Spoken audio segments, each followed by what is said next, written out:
All right, good morning, everyone. It's right at 11 o'clock, so we'll go ahead and get started. My name is Mari Ford, and I am the Director of Collections and Exhibitions here at the Oklahoma City Museum of Art. And I'd like to begin by thanking everyone for attending this morning's fellow member event. Your membership support allows us to fulfill our mission of enriching lives through the visual arts, and we appreciate you joining us for this morning's program, The Legacy of Nan Sheets, Art, Community, in Oklahoma City's Museum. So now I have the honor of introducing this morning's speaker. Michaela Wegman is a PhD candidate in public history at Middle Tennessee State University, where her research involves murals created by World War II POWs. She is currently a curatorial fellow here at the Oklahoma City Museum of Art, where she is developing a future exhibition on the impact of the museum's first director, Nan Sheets, on the visual arts in Oklahoma. She is also spearheading a digitization effort that will expand access to the museum's permanent collection that has thus far resulted in over 2,000 new high-resolution digital images. The work that she has completed and the research that she has done in her short time here at the museum will undoubtedly have a lasting impact on the accessibility of our collection and scholarship related to the Federal Art Project, the Art of Oklahoma, and of course, Nan Sheets. Speaking of Nan Sheets, please join me in welcoming Michaela Wegman.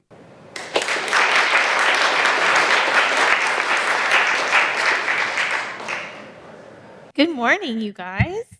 So I'm so glad to be here this morning. I have been really enjoying my time at Oklahoma City Museum of Art, and I'm really enjoying Oklahoma.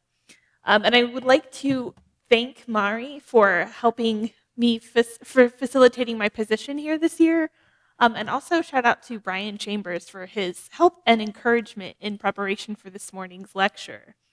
So let's get started.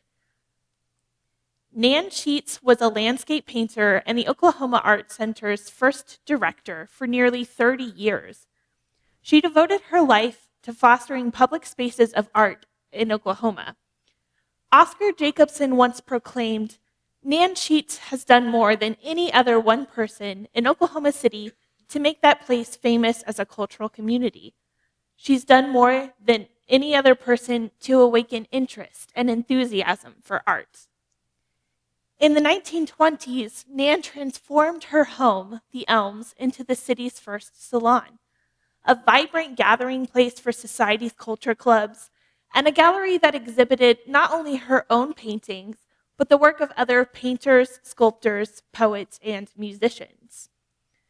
In the 1930s, Nan was front and center as the federal government worked to cultivate and promote U.S. art through New Deal art programs.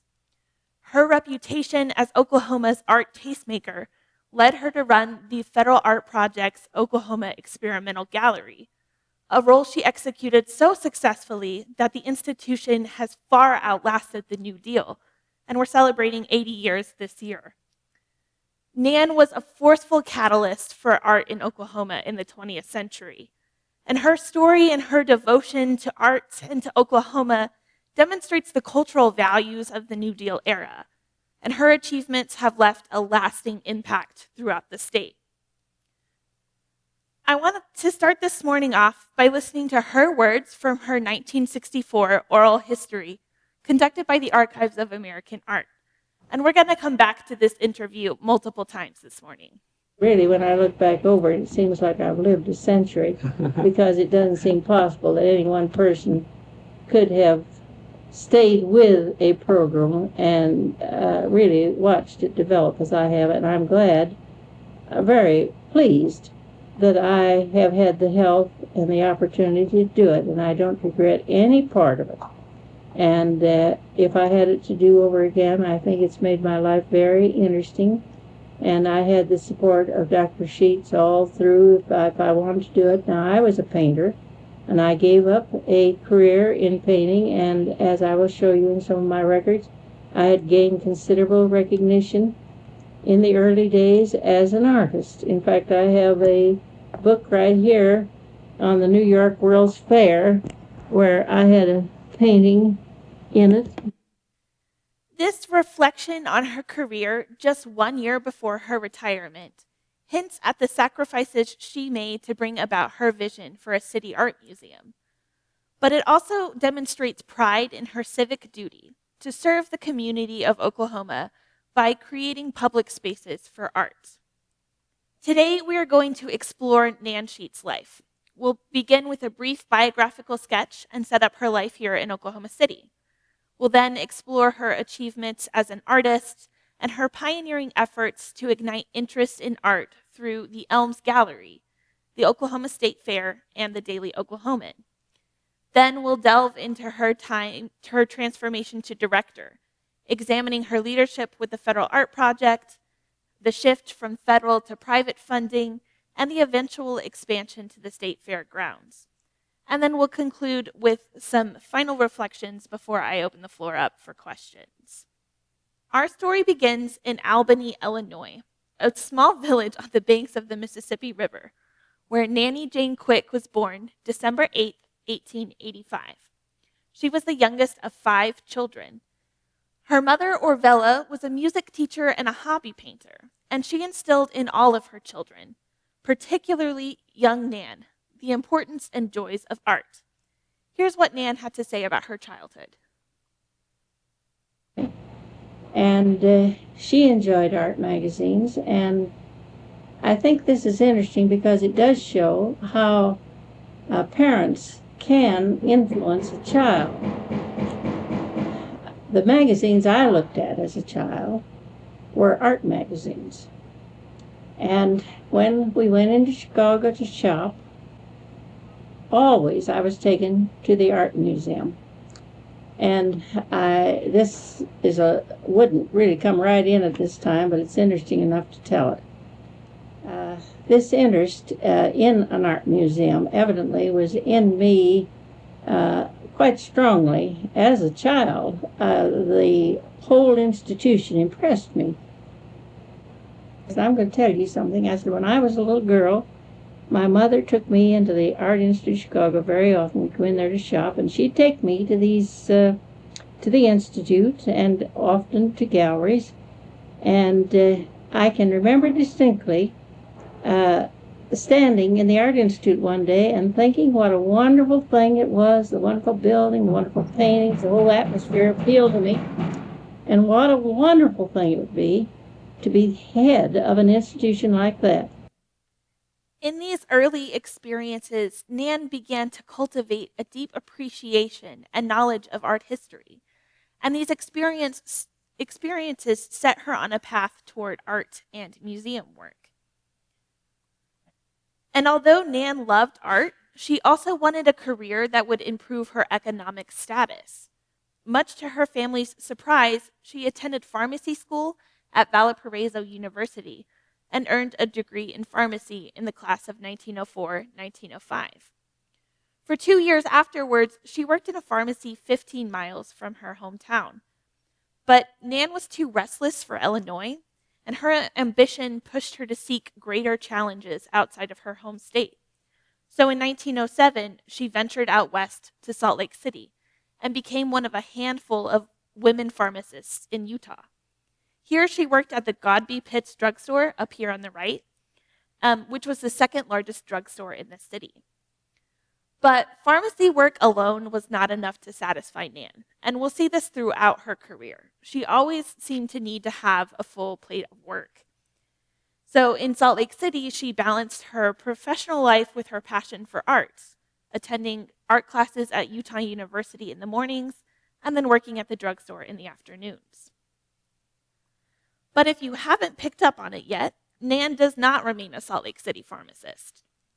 It wasn't long before Nan abandoned her pharmacy career. In 1909, she married her former classmate, Dr. Fred Sheets, whose photo is up here on the left, and she joined him in Oklahoma. Now, there's not a lot of information about Dr. Sheets, as she refers to him in her oral history. He lived pretty quietly under Nan's spotlight. but by all accounts, he was an incredibly supportive husband. As she said, well, he was sort of the person that was always interested in anything I wanted to do. And I'm sure it had nothing to do with her big, forceful personality. In the early years of their marriage, the couple bounced around the state, living in Bartlesville and Muskogee, before Dr. Sheets opened his practice here in Oklahoma City in 1916. Once in the city, the couple embraced the affluent society. They made friends, attended parties, and set up a very comfortable life for themselves. Nan was the quintessential married woman of her time and class in many ways. She dutifully managed their home, engaged in social expectations, and she traded her pharmacy career for volunteer work, participating in wartime drives for the Red Cross, and joining several local clubs. But I think Nan was always a restless spirit. She was never somebody who could be satisfied with a private sphere alone. She needed to work to create life for herself. Like any affluent society couple in this era, the Sheets retreated from the city each summer, a tradition that would play a large role in Nan's artistic evolution and career. Each summer from 1918 to 1923, they summered in Colorado Springs. During these months, Nan attended the Broadmoor Art Academy and studied landscape painting under renowned painters John F. Carlson, Robert Reed, Everett Warner, and Birger Sanson. Up on the right is a photo from a drawing class at Broadmoor taken in 1920. And to my knowledge, Nan is not pictured here, but I think it's a good picture to illustrate what life would have looked like at Broadmoor Academy. In 1922, Nan's Twin Peaks, up on the left, was awarded the coveted Landscape Prize at the Academy's annual exhibition. And Nan was immensely proud of this achievement and referenced it for many years afterwards. And it just so happens that this painting is now in OKCMOA's collection. This painting of a well-known Colorado mountain is characteristic of Nan's work. She often drew inspiration from the places she visited, capturing the majestic beauty in soft lines and colors. After Broadmoor, Nan continued to escape Oklahoma during the summer months, traveling across the U.S. into Canada, Mexico, and even to Europe. On these long trips, she was often accompanied by friends who were artists themselves, or occasionally by one or two students. These trips were dedicated to art, to painting, teaching, studying, and collecting. Nan followed the example of the early 20th century American artistic community in many ways. She took a couple of European tours, studying and engaging with the old European masters. She spent a lot of time out on the East Coast, particularly in New England, painting landscapes of harbors, coastlines, and so many boats. During this time, the Salon, which is a gathering place of intellectual pursuits and arts, became immensely popular. Think about the Steins out in Paris, or artists in New York like Florence Dettenheimer, or even the Harwoods out in Taos. They all hosted creators and tastemakers into their homes. And Nan shaped the elms to imitate these salons, essentially creating the preliminary sketch for the Oklahoma Art Center. On average, she returned with about 30 to 40 paintings each summer. And then in the fall, she would hang up that work at the elms and invite her friends, the city's artists, collectors, and enthusiasts into her home to view the work that she had done that previous summer. Here up on the screen are some of the landscapes that she would have likely painted during these summer trips. And these are all in OKCMOA's collection. We also have several of these exhibition programs, like the one up here on the right, in her scrapbooks and files. And these are just some of the works that I'm trying to digitize while I'm here. Nan's annual autumn exhibition of painting was a tradition for about a decade, from 1923 to 1934. And within a couple of years of its first iteration, it grew in popularity. Oklahoma newspapers began to promote it, and local art organizations across the state traveled to the city to view it. And inspired by this interest, Nan opened it up to the public, as she said, to anyone with an interest in art. And it was really this first moment that we see her actively trying to engage the public with art. She also offered the Elms to the city's artists and to visiting artists and the city's many social clubs. The women's art organizations, the Art Renaissance Club, and the Oklahoma Art League were the most significant of these. These organizations were established in the early 20th century, and they aimed to make art accessible to the city, cultivating knowledge and appreciation and building up an art collection for a future museum. So as a member, Nan definitely shared in that vision, and her early connection with these clubs would prove to be vital for the success of the Oklahoma Art Center, as we shall see later in this presentation. Nan flourished as a painter in the 1920s and 1930s. She exhibited widely and received many awards and recognition in and outside of Oklahoma. She joined several professional organizations, including the National Association of Women Painters and Sculptors, the Illinois Academy of Fine Arts, and the Southern States Art League. She was kind of everywhere. She also held one-woman shows and participated in exhibitions in cities across the U.S., including Kansas City, New York, and Chicago, and was even awarded a handful of purchase prizes, meaning that these institutions that she exhibited in put her work into their collections. Her work also appeared in national publications, like the Art Digest, which this one is talking about the Elms, which is kind of cool. And she also appeared in the American Art Annual's Who's Who in Art in 1923. This national success connected Nan with a great number of people and places outside of Oklahoma, which would be helpful for her during her tenure as director. And despite this larger recognition, Nan remained deeply connected to Oklahoma, and Oklahomans were her most ardent supporters, particularly women. Women's organizations across the state invited her to lecture on art history and hosted her one-woman exhibitions. Through these women, Nan bolstered her statewide reputation and began to build her Oklahoma network. Public schools and private collectors throughout the state both purchased her work, and the people championed her as Oklahoma's most famous woman artist. In my opinion, perhaps the most charming show of support from Oklahoma was in 1929, when her painting Land of the Sky, Oklahoma, up here on the left, was selected for the city's wedding gift to Charles and Ann Lindenberg.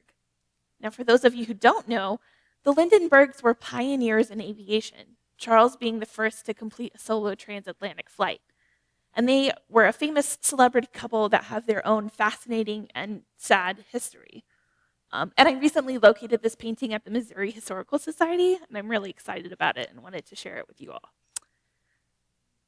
Perhaps Nan's greatest Oklahoma supporter was Oscar Jacobson, who was just as foundational in Oklahoma art as Nan was. He founded the state's Artist Association, the art school at the University of Oklahoma, and was the first director of its museum. And their lifelong friendship was mutually beneficial. Jacobson brought her and her work to his students, and he even recommended her to the Federal Art Project, which I'll talk more about in a minute. And in return, she promoted the work of the State Artists Association, and the work of his students through exhibitions, both at the Elms and the Oklahoma Art Center. This support of Oklahoma that she cultivated early in her career allowed her to develop friendships with people invested in art. And it was this network that helped her run and establish the Oklahoma Art Center. Nan was a civic-minded individual, committed to enriching the Oklahoma's cultural landscape and making art accessible to everyone. And this effort really did start with her opening up the Elms, but it continued to develop through other volunteer projects, like her work with the Oklahoma State Fair. From 1931 to about 1937, though potentially later, Nan curated the fair's art collection, which she also exhibited at the Elms. After each summer's painting tour, Nan would travel through New England, New York, and to Chicago, selecting the work of leading American artists. And these shows brought nationally recognized art directly to Oklahoma audiences, something that she would also do in her tenure as director. She often selected the works of artists she had previously encountered on her summer sojourns. People like New Hampshire painter Susan Ricker Knox, with whom she exhibited with in Fort Worth, or Burger Sanson, her former teacher at Broadmoor, whose painting is up here on the left. While these are just a couple of the many artists she selected, I think it's compelling to see that she is continually supporting the people that she knew. It connects back to this idea that Nan is extremely community-oriented. And from what I can piece together about her painting career outside of Oklahoma, it really began to slow down in 1932. She started to shift her focus towards Oklahoma and the Southwest region.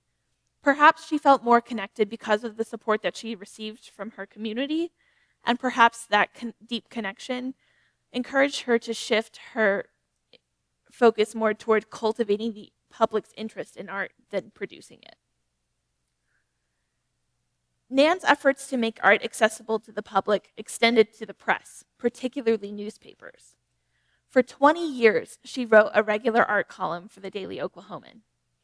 And just a side note here, newspapers are an extremely valuable primary source when writing about history, and they are even more so in Nan's case because she was a popular, affluent woman who was always being referenced and written about in association with her many projects.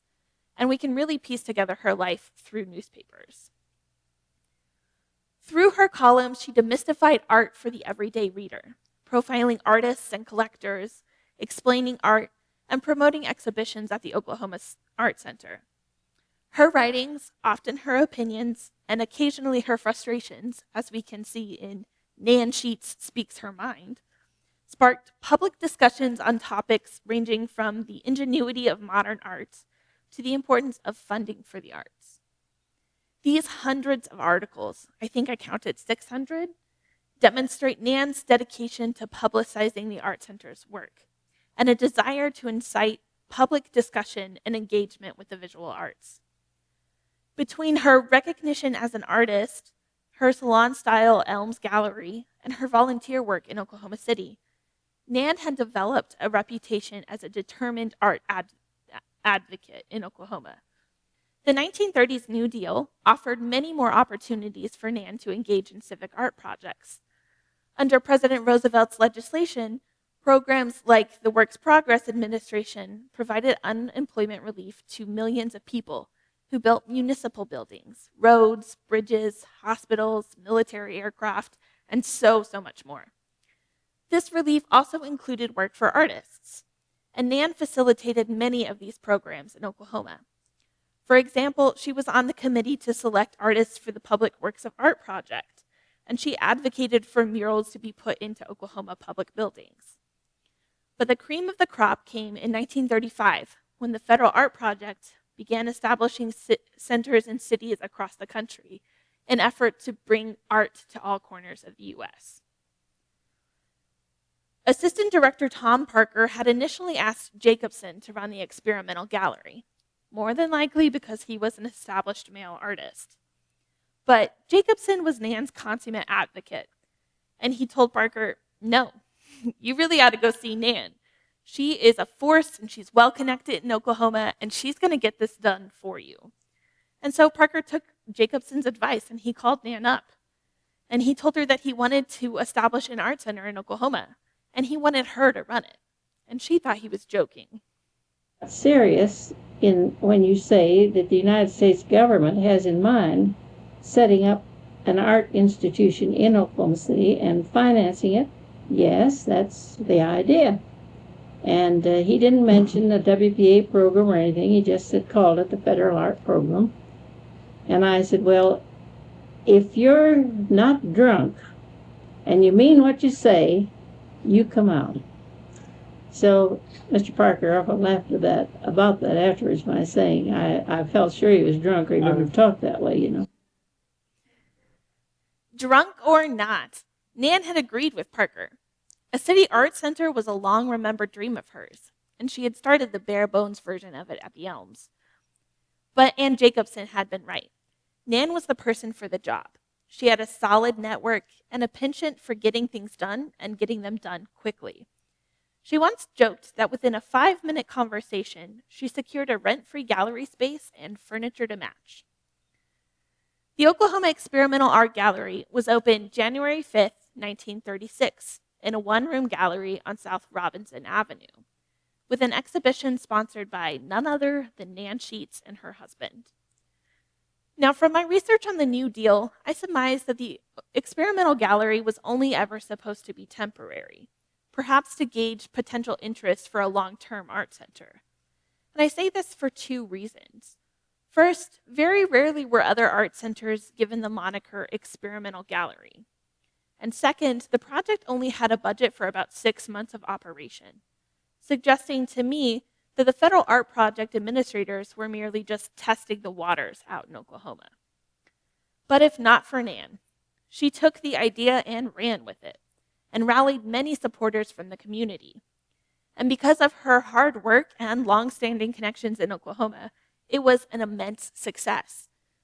And as a result, the federal government extended the project and provided funds to remodel a space on 2nd Street, pictured here on the right in the top left. And with that move, in June 1937, the Experimental Art Gallery was rebranded the Oklahoma Art Center. As the 2nd Street building was being remodeled, the Municipal Auditorium, just down the block from here, was being built. Both locations were funded by New Deal money and labor. But Nan saw long-term potential in the Municipal Auditorium because it was a city building, and she sort of went rogue. Well, when this municipal auditorium was being built, I wondered if there might be space in that building where we could move the center and have it worked up into an art museum. So I went over to the architect, and his name was Parr. And I went into his office, and I said, now, I'd like to know if there's any space in that building where we could move our federal art program and operate where we wouldn't have rental to pay and build something more permanent for Oklahoma City and be in a city building. And he said, well, as far as I'm concerned, you can have the whole top floor. He says, that's the floor that we have big cement partitions up to hold the ceiling. And he said, it's the entrance to the top balcony of the auditorium, and that's a hallway. He said, there are 5 big rooms up there that he says are not, he said, we haven't specified any use for them. Well, I sort of forgot it. And I didn't know that they really were considering it, and I was busy, and I kind of let it slide. So one day I went to the Chamber of Commerce Forum, and Mr. Hemphill was right beside me as we went in. And I said, Mr. Hemphill, what are we going to do about that 5th floor? Do you think we can work that out? He said, we already are. He said, I have it almost finished for you. A mere 6 months after their move to 2nd Street, the Oklahoma Art Center relocated to the top floor of the Municipal Auditorium, where it remained for the next 20 years. Here, Nan had a classroom, and a workspace, and a small storage area, and 5 galleries to fill. Nan's vision of an art museum and its enduring success was brought to life through the collaborative efforts of the community, especially other women like Nan, who volunteered their time to help with daily operations. Her early connections to the Art Renaissance Club and the Oklahoma Art League proved to be the most advantageous, since both organizations were dedicated to the cause of establishing an art museum. Together, Nan and these women worked to make their dream a reality. And with their support, both physical and financial, Nan brought in many exhibitions, including shows of Oklahoma's artists and the collections of Oklahoma's elite. In return, Nan ensured that at least one of her 5 galleries was dedicated to these organizations' permanent collections. And when the Arts Center lost its funding in 1942, these collections helped stimulate the exhibition schedule. As the U.S. entered World War II, New Deal programs began to be cut to funnel money into the war effort. Practically overnight, all art centers across the country were unceremoniously shut down, and many never recovered. But Nan was more determined. Back to 1942, when the project closed, my first thought, well, I can lock the place up. And I thought, well, after all of these years here of building this program, to just close it up overnight, it just is not the thing to do. And it was set up to continue. That was the hope, that they would continue and really start something for the city. So again, I went to Stanley Draper, and he says, well, he says, you call a meeting. He says, you get these people here. He says, don't close it up. He says, you get the people all together, and we'll have a luncheon, get your leaders, and we'll discuss this thing. Well, of course, they turned it right back to me, and they said, well, the thing for you to do is to sell memberships. And I said, well, how can I sell memberships, hang the pictures, take care of the place, and operate it? And some of the one of the girls there was a junior league girl, and she said, well, we'll help you. Nan had long had a vision of an Oklahoma City art museum, and she wasn't going to abandon it so easily. From the beginning of the experimental gallery, she steadily cultivated financial backers, built an advisory board, and garnered community support. So when funding was cut, she quickly mobilized her network.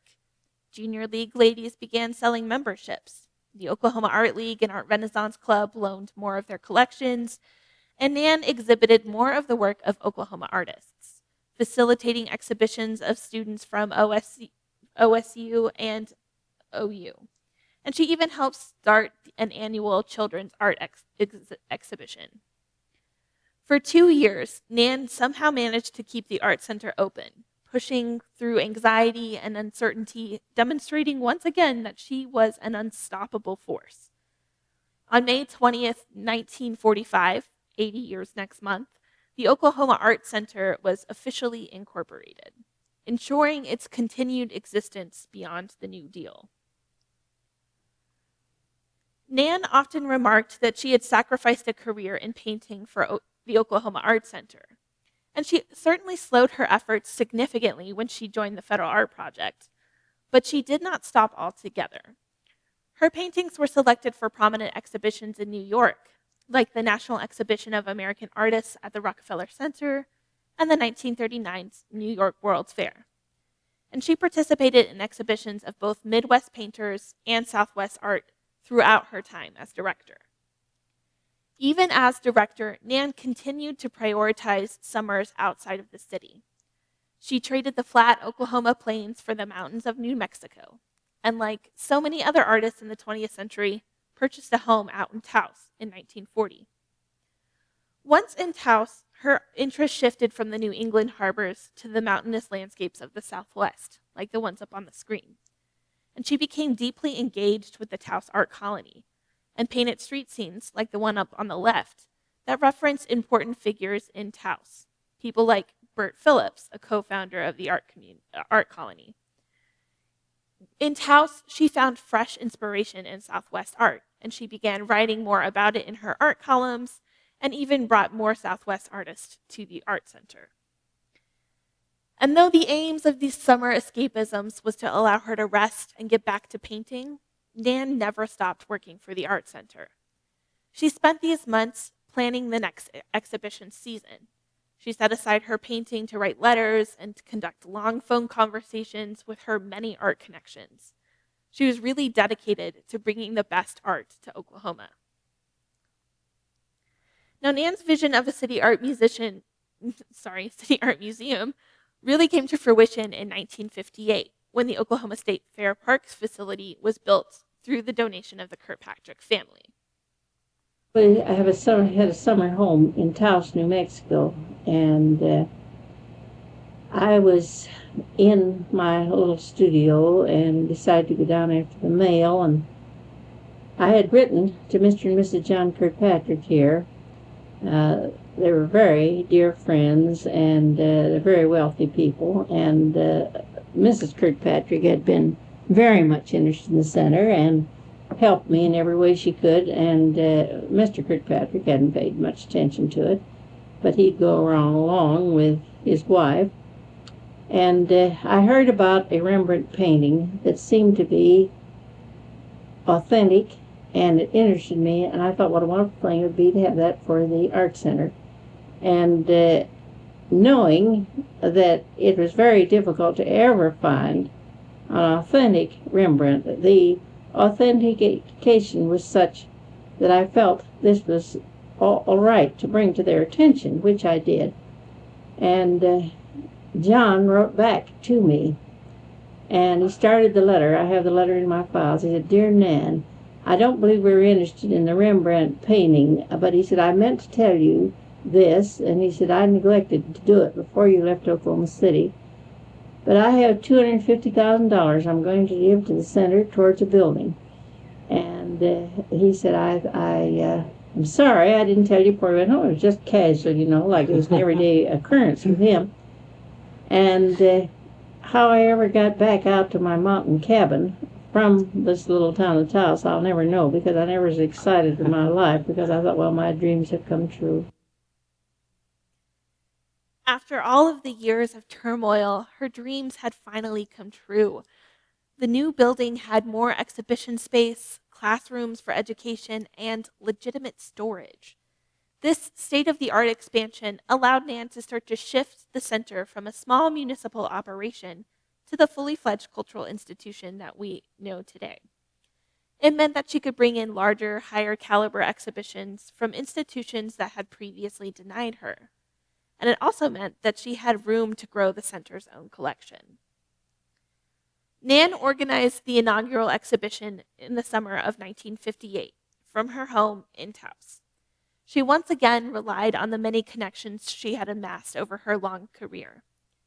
This exhibition emphasized the art center's roots in Americana and showcased a collection of American paintings, including the work of Oklahoma artists. And it relaunched the Oklahoma Art Center as a legitimate art museum.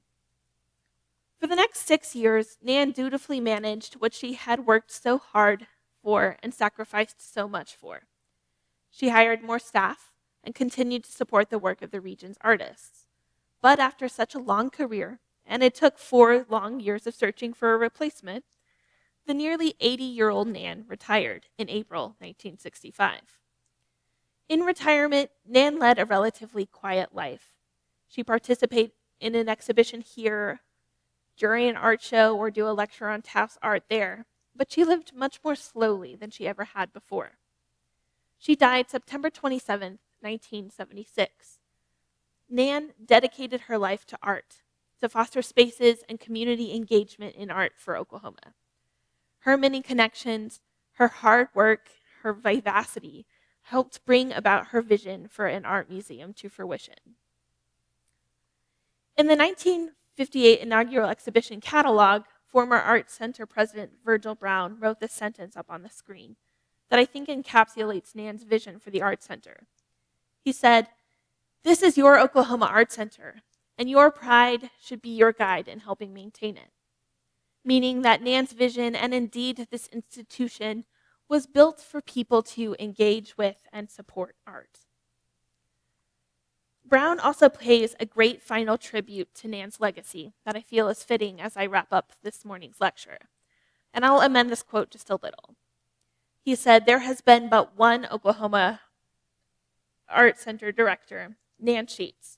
To her we owe a debt of gratitude for the steadfast and early planning and for the 42 years of unselfish and faithful service she has given to this institution and to Oklahoma." Nan's unwavering commitment to bring art to Oklahoma has left an indelible mark on Oklahoma City. Today, we can see her vision played out in the city's vibrant art scene, centered in the Paseo, where Nan's home, the Elms, still stands. And her visage watches over OKCMOA and Founders Hall. And if she returned from beyond the grave today, she certainly would very loudly voice all of her opinions. But I'd like to think that she would be honored and warmed to see that her vision of an Oklahoma City Art Museum still thrives. And as Nan often said, it's up to the public to ensure its continuation. Thank you.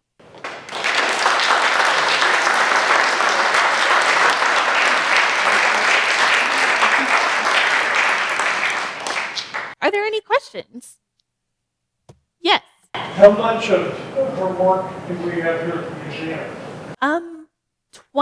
20 paintings. And Michaela, sorry, pardon me, would you repeat the question, please? Oh, I'm so sorry. He asked how many paintings we have of Nan Sheets in our collection. So we have about 20 paintings, and there are a couple of dozen scrapbooks of hers that she kept of her like personal, like scrapbooks of her personal work as an artist, and also scrapbooks of the Oklahoma Art Center. The question was, have we ever done an exhibition of Nan Sheets' work? There has not been a solo exhibition. She's been part of other exhibitions that like reference Oklahoma artists, but never anything solo. So great question. Thank you.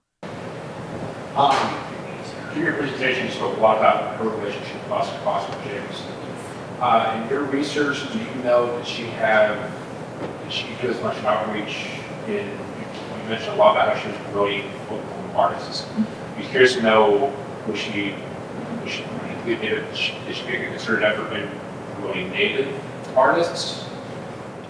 That is an excellent question, and I think that she sort of piggybacked off of. Sorry, the question was. I keep forgetting this. My bad. The question was, did Nan Sheets support Indigenous art like Oscar Jacobson did? And I think that she did piggyback off of it, but I don't think it was ever her main concern. I think her main concern was building a place for art in Oklahoma. Yes.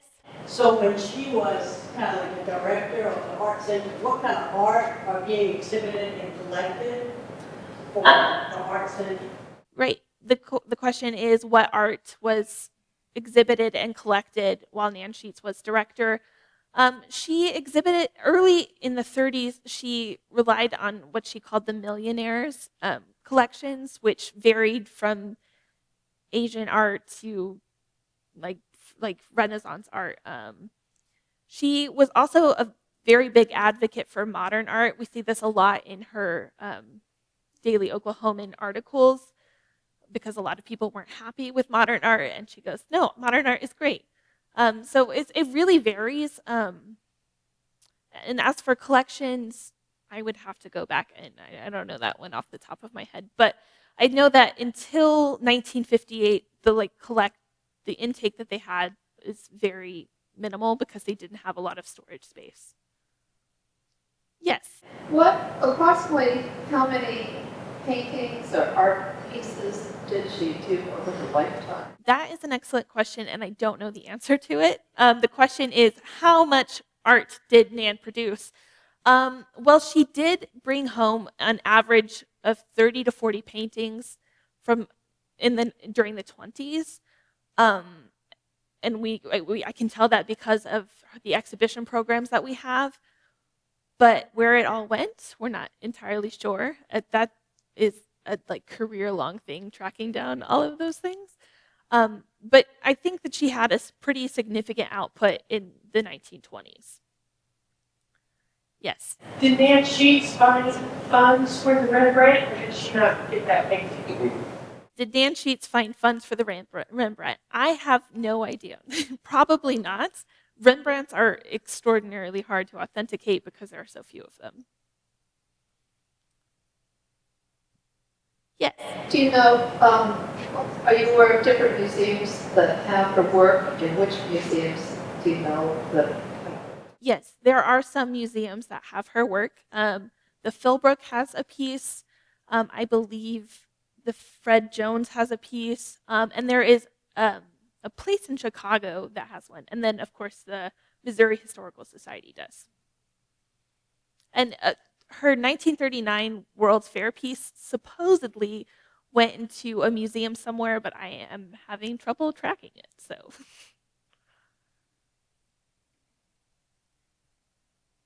yes. I have a question, because it fascinates me. How did you find the paintings, and how do you track these paintings? That is an excellent question. A lot of times it's through word of mouth. But the Missouri Historical Society, I just did a Google search for Land and Sky because I was like, maybe somebody has digitized it somewhere. Which is the really great thing about digitizing the collection is not only do the public have access to these paintings, but so do curators across the world. So yeah, I just found it through a Google search. And that speaks to your work, Michaela. Unless an art object is listed in a catalog or some other publication as a primary source, there are so many objects in museum collections that are otherwise hidden. Yeah. In your work, beyond Nan Sheets for our entire collection and increasing what we have digitized, makes that more accessible for the Right. public in a similar manner. And the old catalog raisonnés, which were a lot of work to put together, and not every artist gets one. Those were sort of that's how people would find them before the internet. Yes. Did she keep up her gallery and the Oklahoma City Museum of Art? Did she keep up her gallery and the Oklahoma City Museum of Art? For the first couple of years, I think yes, because especially in 1936 when they were in that one-room gallery, she would supplement the Elms to host more exhibitions and events and things. But it really starts to filter out afterwards, and then they sell her house in the 50s, so the Elm sort of just disappears for a while. It was her house, studio, and she also taught students out of her home too. Thank you, Michaela. Thank you.